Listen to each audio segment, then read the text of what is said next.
I'm waiting for the hashtags, Groingate. What's going on, Jonathan? Q, what's going on, man? You tell me. First of all, what's? We'll get into last night's nonsense, if you will. I am really, I'm shocked that Toronto was able to get a win. Was that just a case of Cleveland having one of those throwaway games, or do you have to give Toronto a little credit for stepping up and playing a good game? I'm shocked. I mean, you got to think the role that Cleveland has been on throughout this playoffs, not losing a single game. Seems like they've been rolling. You see a Toronto team that's been a little shaky. I mean, that Miami series was pretty bad. Either team, whichever team won, you knew they were just going to be slaughtered in the next round anyway. So talking about Toronto with DeRozan, he's been struggling. Kyle Lowry with his struggles.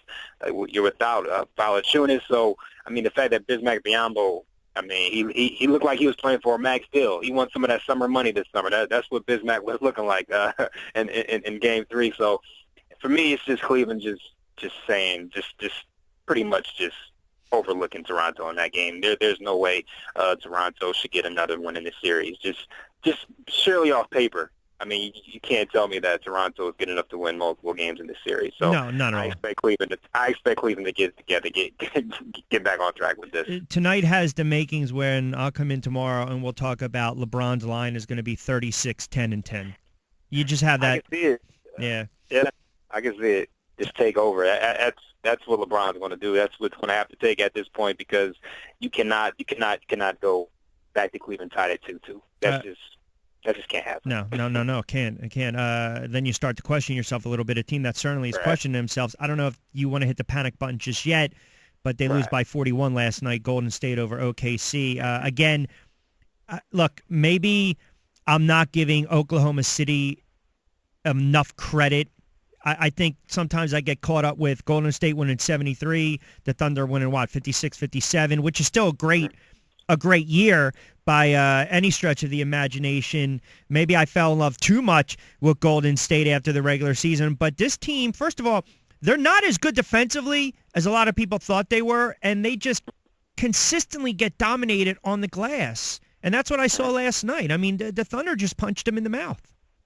Oh, yeah, right. I mean, obviously, this is a team predicated on, pretty much, offensively. I mean, they're a juggernaut. So when you think of Golden State, you don't think about their toughness on the boards or toughness defensively. You have OKC with these young guys in Enes Kanter and Steven Adams and even Serge Ibaka. He had a couple monster plays last night. I mean, Golden State's front court cannot match with what OKC is bringing, not only size-wise, but athleticism. I mean, these guys are athletic. Enes and Steven Adams, I mean, these guys laterally, I mean, they can move some. Like, when it comes to switching on those screens, they can move a little bit. These aren't some stiff big men. Like, these are athletic young guys who can get up and down the court, who can attack those boards. And that's something that's continually that's going to be something to watch for, especially as the series continues. But, I mean, I don't think we can just erase what Golden State's done and the type of team that they are just off of one loss. I mean, after Game 1, it was concerns about Golden State. Game 2, we saw what Golden State did. So, I mean, it's just the ebb and flow of the series, and this is going to be an entertaining series. I mean, we have two superstars in Kevin Durant and Russell Westbrook and a nice supporting cast like they have. I mean, these things are going to happen. So, I mean, Golden State is not as bad as they looked last night. That's just not going to happen again. I mean, OKC they were clicking on all cylinders. Deion Waiters had 13. Roberson had 13. I mean, can we expect Andre Roberson to drop 13 on a nightly basis? I don't think so.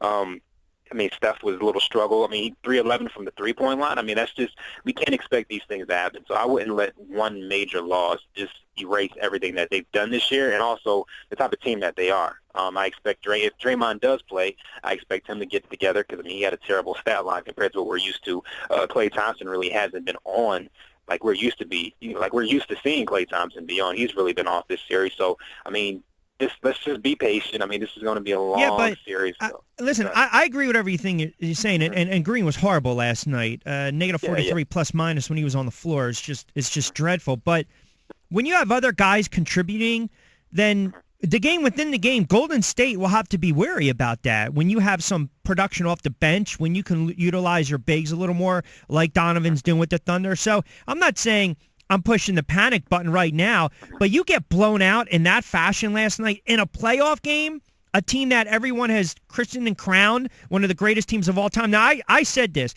You still got to defend your title, and you still have to repeat. Then I'll start to give you consideration. But to me, if they come out flat, and I don't suspect they will tomorrow night or Wednesday night, if they come out flat again, then you have to say to yourself, this is the series where they're ripe for the picking. And 73 wins, it's going to be a moot point if they lose this series to the Thunder. Oh yeah, I mean this next game is crucial. I mean they can't. I mean if they lose this next game, I think it's pretty much a wrap. I mean you're down 3-1. I know the Oracle Arena crowd is going to be crazy going back home, but KD and Russell, they're smelling blood, and it showed it last night. And I like how these young guys are developing. Like you said, the supporting cast. I mean Deion Waiters. I mean that's a huge boost. And Cantor and Adams, they don't have any answer for that. And so if you're Steve Kerr and Golden State, you got to be concerned. Like how are you going to counter with that? Especially Zealy and Andrew Bogut, is that enough to counter? And that's just it's just not going to be enough. So they're going to have to find some answers. What can Steve Kerr?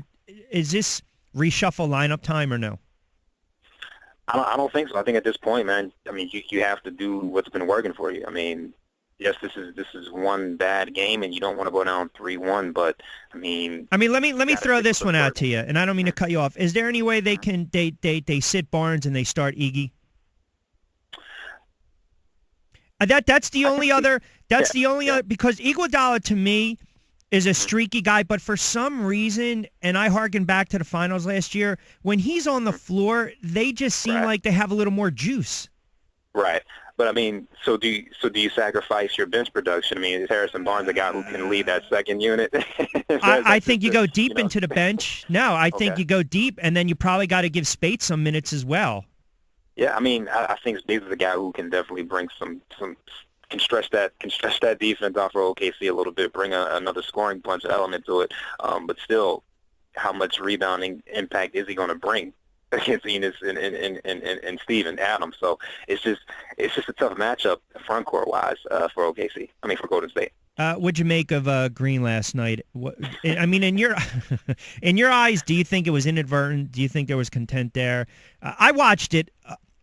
Even during the break, I watched it online another 25-something odd times, and you can really start. And look, too, you go to the second, the game number 2 where he drove in the lane, and he need Adams as well. So I'm wondering, do you look at this and say, yeah, there was a little intent there?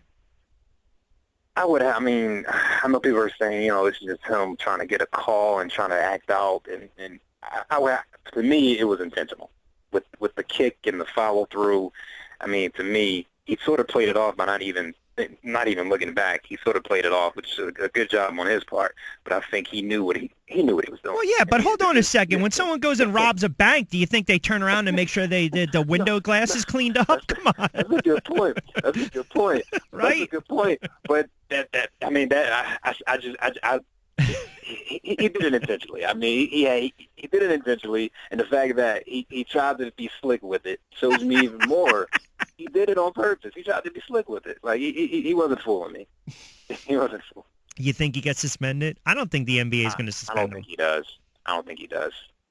I think you got to look at the basketball and the business aspect of it, and I don't think they're going to do that. I agree. Hey, I want to go back real quick to the Cleveland-Toronto series for a moment, and the margin of difference in calls in game number 3 that prompted Dwayne Casey to have some harsh, I think, and inaccurate words with the post-game presser criticizing the referees, and we know that in every series, right, there's always an ebb and flow. There's makeup calls, there's missed calls, but when you look at 70-something odd fouls to 40-something odd fouls, I'm just wondering, great timing. You think they're going to be a little more tighter tonight, the refs, when they call the game, or do you think maybe in the back of their minds, okay, maybe he's on to something, we'll give these guys a couple makeup calls here and there? Oh, of course. I mean, anytime a coach is going to make a statement like that, I mean, refs are human. So, I mean, that's going to be in the back of their minds. They're going to think twice about blowing that whistle next time and seeing Cleveland, just making sure things are a little bit more even. So definitely a savvy move by Dwayne Casey. I think he knows what he's doing with that. As far as the draft, which is right around the corner, have you wavered yet on number 1 from last week? I still think Simmons is the guy, Q. I still think Simmons is the best talent. He has the potential to be the best player in this draft. And for the Sixers, I don't think you're in a position to pass up on that type of talent. And what did you make with some of the new head coaches with Vogel? And then, of course, we talked a little bit about Hornacek in New York, which it's weird because, it's pretty much a done deal. You got to wait for the to the ink to dry. Right. I'm just wondering, too, guys like Mark Jackson, Patrick Ewing, I'm just wondering why some of these guys, especially a guy like Pat Ewing, he's a guy that, to me, in my eyes, he would be a good head coach. I'm just wondering some of these guys that haven't really gotten a lot of play. Yeah, it's just you always see his name coming up in interviews, so you're just wondering just what is it? I mean, do people not want to give him a chance? I mean, it's just I don't know why people have this question mark. Do they see him just as a career-long assistant? Do they fail to see him as a leader? I don't know, but Mark Jackson is a guy who I don't know for the life of me. I don't know why he can't get another opportunity. His personality. But Steph and Clay, the reason that they're at this point is because they developed under Mark Jackson. So, I really can't call that one. Hey, listen, I think Mark Jackson is a great head coach. Mark Jackson is a guy that speaks his mind, and you know this, some people don't like that, and he gets the most out of players, and you're absolutely right. Look what he did with that Warrior team. I would have petitioned for the guy for the Knicks job.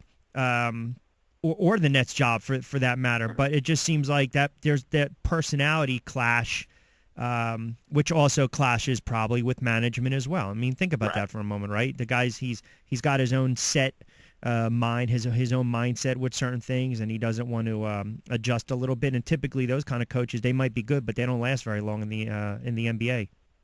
No, it is true. There's no other reason why Mark Jackson would be fired after a successful stint in Golden State. There's no other reason but that. But, I love Orlando's hiring of Frank Vogel. I think those young guys will develop greatly under Frank. And, I think he was a guy we thought the Knicks should have pursued and should have hired. But I think Orlando had great pickup for them. Yeah, I agree 100%. All right, try not to fall asleep during a blowout tonight. I'll go on the record. I'm calling it a blowout.